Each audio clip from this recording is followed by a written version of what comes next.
deadly influenza pandemic or nothing worse than a mild case of the flu.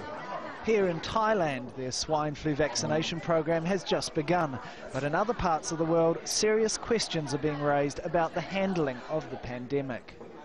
Health officials around the world had believed swine flu could kill hundreds of thousands, if not millions. They introduced emergency measures and spent in excess of $20 billion on vaccines. But now Wolfgang Vodard, head of health at the Council of Europe, says they got it wrong. Not only that, they were misled by the World Health Organization and unduly influenced by drug companies.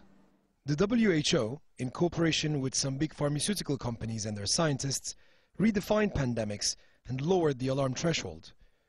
Those new standards forced politicians in most states to react immediately and sign marketing commitments for additional and new vaccines against swine flu and spend billions of dollars to catch up. France is one country feeling the prick of embarrassment.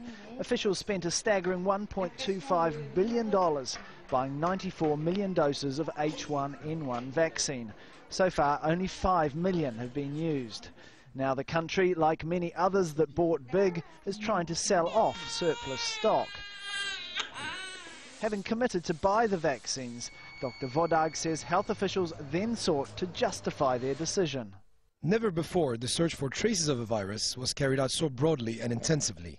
Besides, many cases of death that happened to coincide with seropositive H1N1 lab findings were simply attributed to swine flu and used to foster fear. Nearly 13,000 people worldwide have died of the virus, the largest share in the United States and Canada. Officials say it's now peaking in Central Europe, parts of Asia and the Middle East. Take care of yourself. But it hasn't been the killer some predicted, when the figure of 12,000 is compared to more than 250,000 people who die of seasonal flu each year.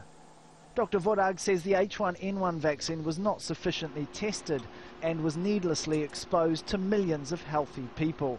Drug maker GlaxoSmithKline have responded by saying, allegations of undue influence are misguided and unfounded. The WHO declared that H1N1 swine flu met the criteria for a pandemic.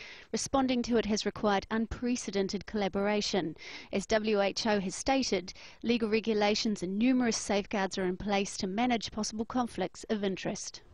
The Council of Europe has decided to investigate his claims. If proven, the industry that profited most from the pandemic, the drug companies, may now have the most to fear. Tarek Vasley, Al Jazeera.